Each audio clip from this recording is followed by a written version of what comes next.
Hello guys. तो आज के इस वीडियो पर हम कर्सर प्रॉपर्टी के बारे में देखने वाले हैं। सीएसएस पर कर्सर प्रॉपर्टी किस तरह से यूज किया जाता है आज के इस वीडियो पर क्लियर कर दूंगा। अब ये कर्सर क्या होता है, जैसे कि आप देख रहे होंगे मैं यहाँ पर माउस स्क्रॉल कर रहा हूँ तो देखो यहाँ पर एक हैंड का सिंबल आ रहा है, तो वो कर्सर प्रॉपर्टी रहती है। अगर मैं किसी यहाँ पर लिंक पर जाता हूँ तो वो कर्सर जो है वो चेंज हो जाता है, ठीक है।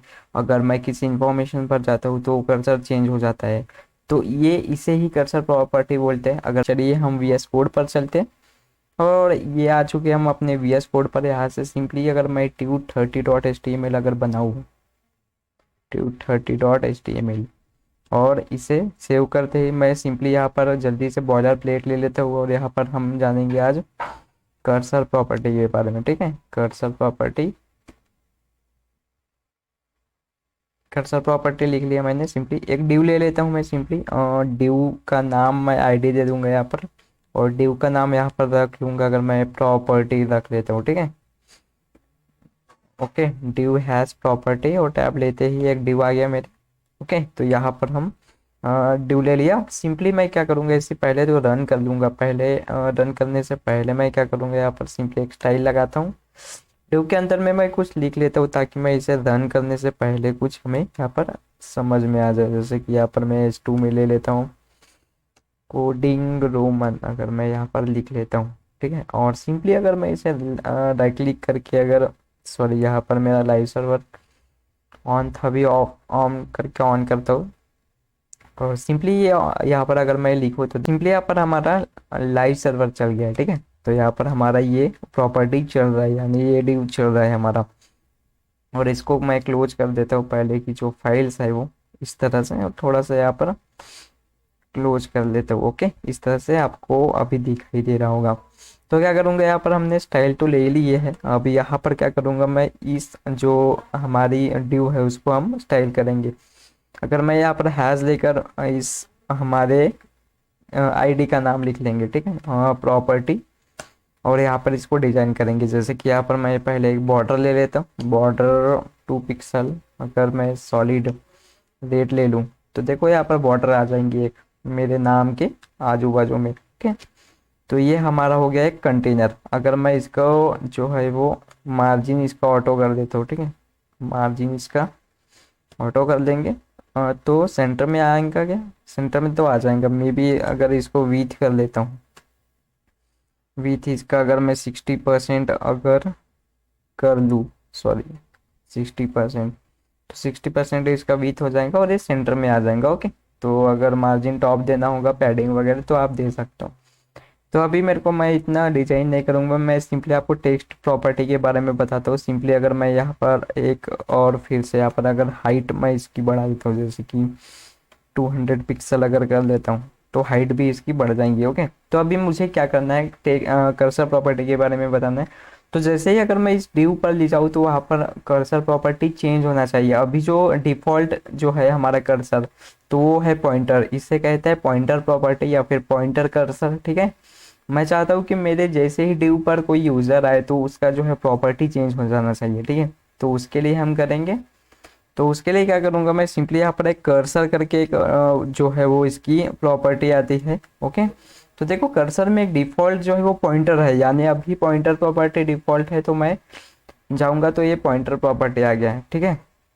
और जो है ये पॉइंटर अभी देखो एक हैंड वाला है, हैंड यानी वो पॉइंटर प्रॉपर्टी है। ओके, और पॉइंटर प्रॉपर्टी के अगर मैं यहाँ पर डिफ़ॉल्ट रखता हूँ, ठीक है, कुछ भी चेंज नहीं होगा यहाँ पर। ओके, तो ये डिफ़ॉल्ट रहता है। और अगर डिफ़ॉल्ट की जगह अगर मैं पॉइंटर लिख लूँ यहाँ पर, पॉइंटर, सॉरी, तो फिर ये देखो वहाँ जैसे ही डिव पर ले जाता हूँ मैं, वो जो है वो चेंज हो रहा है, इसकी प्रॉपर्टी चेंज हो रही है। मैं इसको थोड़ा सा जो है वो झूम करता हूँ आपको दिखाने के लिए, ठीक है। तो देखो जैसे डिव पर जा रहा हूँ मैं, तो मेरा जो पॉइंटर चेंज हो रहा है यहाँ पर, ठीक है, आपको समझ में आ रहा है। वैसे ही बहुत सारे प्रॉपर्टी है, जैसे कि मैं यहाँ पर ऑल स्क्रोल अगर करूँ, यहाँ पर अगर कर्सर पे ऑल स्क्रोल, ठीक है, ऑल ऑल स्क्रोल अगर प्रॉपर्टी करता हूँ मैं यहाँ पर, ठीक है, तो यहाँ पर जाते ही मेरा पॉइंटर जो है वो ऑल स्क्रोल का यहाँ पर सिंबल देखने को लग जाएगा, मिल जाएगा यहाँ पर, ठीक है। देखो जैसे ही मैं div पर आ रहा हूँ तो ऑल स्क्रोल यानी हमारा साइन चेंज हो रहा है यहाँ पर। तो ये है ऑल स्क्रोल। इनके अलावा और भी है, जैसे कि अगर मैं यहाँ पर प्रोग्रेस करूँ तो यहाँ पर प्रोग्रेस हो जाएगा। जैसे कि मैं यहाँ पर चेंज आऊँ तो देखो ऐसा प्रोग्रेस हो रहा है वहाँ पर, देखो। अब कोई भी सर्च मारते हो तो कभी कभी वो प्रोग्रेस आता है, तो वो जैसे ड्यू पर जा रहा हो तो प्रोग्रेस का साइन मुझे यहाँ पर दिखा रहा है या फिर सिंबल दिखा रहा है। तो ये एक तरह का आपकी कर्सर प्रॉपर्टी में ही आता है। अगर मैं इसकी जगह अगर मैं वेट वेट करूँ तो वेट हो जाएगा। वेट यानी भी यानी देखो आप ये वेट और स्क्रोल में थोड़ा सा फर्क है। वेट और हमने इससे पहले देखा था ना प्रोग्रेस। तो देखो वेट में क्या होता है कि आपका पॉइंटर आता है, मतलब वेट में क्या होता है आपका पॉइंटर नहीं आता। अगर देखो मैं यहाँ पर जाऊँ तो देखो वेट पर लगा रहा है, तो वेट एक तरह की प्रॉपर्टी है। और अगर मैं इससे पहले हमने क्या लिए थे, यहाँ पे प्रोग्रेस लिए थे, तो प्रोग्रेस में क्या होता था पॉइंटर भी आता था और प्लस वो स्क्रॉल करते रहता था, पॉइंटर भी आता था। लेकिन वेट में ऐसा नहीं होता, ठीक है। वेट में जो है वो आपका पॉइंटर नहीं आता और आप सिंपली इसे वेट प्रॉपर्टी इस तरह से है कर्सर की प्रॉपर्टी, ओके। और इसके बाद अगर जूम इन जूम आउट है, तो अगर जूम इन लगाना चाहते हो तो जूम इन है यहाँ पर, देखो जूम इन कर सकते हो। जूम इन का बटन रहता है ना, आप देखो कोई भी अगर गूगल मैप वगैरह यूज करते होगे तो प्लस पर ये जूम इन तरह का जो है साइन आता है। अगर कोई प्लस आइकन है तो वहां पर जो है वो जाते ही आपको इस तरह से प्लस का या फिर जूम इन का मिल जाएगा आपको। और जूम इन है तो जूम आउट भी होगा ऑब्वियसली। तो जूम आउट पे इस तरह से माइनस, जैसे वहां पर प्लस आता था यहाँ पर माइनस आ रहा है। और भी है जैसे कि हेल्प है, तो अगर हेल्प का अगर आइकन चाहिए आपको, ये हेल्प अगर कोई आप वेबसाइट पर जाते हो तो हेल्प का आइकन रहता है, तो हेल्प का आइकन यहाँ पर मिल जाएगा आपको कर्सर के साथ।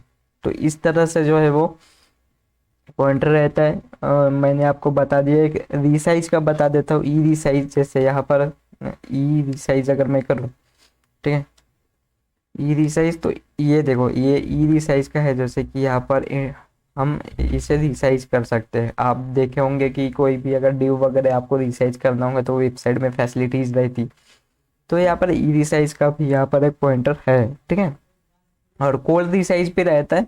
जैसे कि यहाँ पर मैं कॉल सॉरी कॉल रिसाइज अगर करूँ तो देखो कॉलम भी आप रिसाइज कर सकते हो। यहाँ पर रहता है ना, आप जब भी आप अगर कोई एमएस वर्ड वगैरह पे करते हैं तो ये आ जाता है कॉल रिसाइज। तो ये भी प्रॉपर्टी आप वेबसाइट डेवलप करने के समय ये भी आप दे सकते हो। अभी मैंने सिर्फ ड्यू पर लगाया हुआ ये सारी टेक्स्ट प्रॉपर्टी, आप पर्टिकुलर किसी एलिमेंट पर भी लगा सकते हो। जैसे कि मैं चाहूँ कि कोडिंग रोमन पर अगर कोई आए तो कोडिंग रोमन को पहले आईडी दे देता हूँ। सिंपली अगर मैं इसको एक एल एम करके इसको एक आईडी दे देता हूँ, ठीक है। जैसे ई एल एम, तो हैशटैग अगर मैं ई एल एम अगर लिखता हूँ यहाँ पर, तो मैं जैसा चाहता हूँ कि अगर ई एल एम पर कोई भी आए तो एक पॉइंटर दे देता हूँ। जैसे कि मैं यहाँ पर दे देता हूँ कर्सर वेट, ठीक है। कर्सर अगर मैं यहाँ पर वेट लगा दूं तो जैसे ही मेरे आईडी पर कोई आएगा, जैसे ही कोडिंग रोमन पर आएगा, यहाँ पर तो मैंने पहले हमने यहाँ पर दे के रखे हैं जो भी हमारे ड्यू पर आएंगे। लेकिन कोडिंग रोमन पर जो भी जब कोई भी अगर माउस लाता है तो देखो यहाँ पर वेट लगा दिया हूँ मैंने।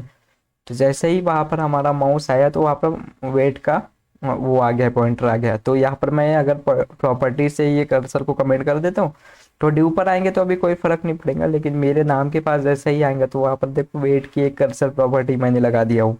तो इस तरह से जो है वो कर्सर प्रॉपर्टीज रहती है। तो हमने कौन से प्रॉपर्टीज की अगर बात की तो यहाँ पर मैं सिंपली यहाँ पर डिफाइन कर लेता हूँ, ठीक है। एक डिफॉल्ट रहती है, उसके बाद हमने वेट देखे यहाँ पर, ठीक है। यहाँ पर हमने जो है वो पॉइंटर देखे, पॉइंटर के बाद हमने ई रिसाइज भी देखे, ठीक है। ई रिसाइज के बाद हमने हेल्प देखे,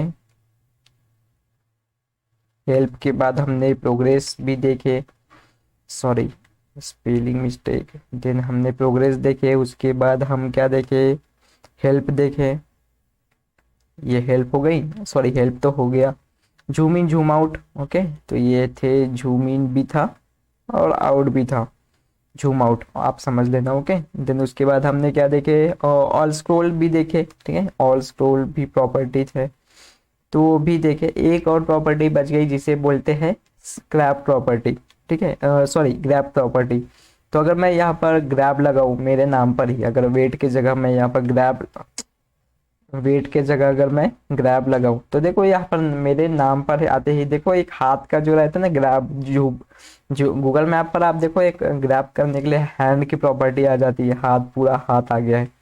तो इस तरह से हाथ आपको एक दिख रहा होगा, मैं थोड़ा सा और यहाँ पर प्रेस करते हुए देखो ग्रैब प्रॉपर्टी इस तरह से रहती, आपको छोटा सा यहाँ पर हाथ जैसा कुछ दिख रहा होगा। ओके, नहीं दिख रहा होगा तो मैं क्या करता हूँ, इस ग्रैब प्रॉपर्टी को यहाँ से हटाता हूँ और मैं यहाँ पर लगाता हूँ। ठीक है, इससे जो है वो ये कोल पर ग्रैब, जैसे ही ड्यू पर आएगा वैसे ग्रैब, देखो जैसे ही ड्यू पर आ रहा है वैसे एक ग्रैब प्रॉपर्टी छोटा सा एक हाथ आ रहा है। ठीक है, तो इसे ग्रैब प्रॉपर्टी बोलते हैं। और आई होप यह कर्सर प्रॉपर्टीज आपको समझ में आ गई होगी। इस वीडियो पर मुझे सिर्फ कर्सर प्रॉपर्टी बताना था, तो बहुत सारे हैं जैसे कि डिफॉल्ट है, वेट है, पॉइंटर है, ई रिसाइज, हेल्प। अभी ना वेब डेवलपमेंट करते समय आपको ये सारी चीज़ें जो है वो आपको याद रखने की ज़रूरत नहीं है। जब भी आप डिजाइन करो तो जैसे कि एंकर टैग अगर आपने लगा लिए तो उसमें पॉइंटर डिफॉल्ट ही रहता है। अब उनको पता है कि अगर कोई भी ये लिंक है तो वहाँ पर आपको ऑटोमेटिक चेंज हो जाएगा, ऑटोमेटिक वहाँ पर पॉइंटर आ जाएगा, तो वहाँ पर आपको लगाने की ज़रूरत नहीं है।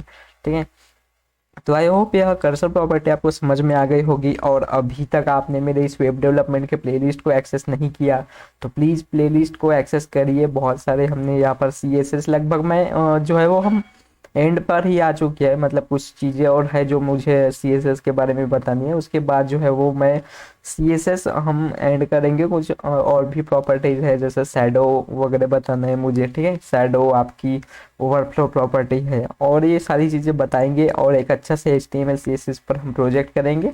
उसके बाद हम JS स्टार्ट करने वाले हैं इस प्लेलिस्ट पर। जावास्क्रिप्ट भी सीखेंगे क्योंकि हमें वेब डेवलपमेंट का मतलब HTML CSS जावास्क्रिप्ट कंप्लीट करेंगे इस वेब डेवलपमेंट की सीरीज पर। और आगे भी बहुत सारी वीडियोस आने वाली है, तब तक के लिए आप इस प्लेलिस्ट को एक्सेस करें, अपने दोस्तों के साथ शेयर करें और ये वीडियो कैसे लगे मुझे कमेंट सेक्शन पर बता दो। और प्रैक्टिस करो आप, क्योंकि प्रैक्टिस करना ही बहुत इंपॉर्टेंट है, क्योंकि आप जब तक ये सारी चीज़ें करोगे नहीं आपको आएगा नहीं खुद से। ओके, ये सारी चीज़ें याद मत रखना, लेकिन वीडियो को लाइक ज़रूर कर देना और एक कमेंट डाल देना अगर आपको ये सीरीज़ हेल्पफुल हो रही है तो। ओके, तो चलिए मिलते हैं नेक्स्ट वीडियो पर, तब तक के लिए कोडिंग करते रहिएगा and thanks guys for watching this video and I will see you in the next video.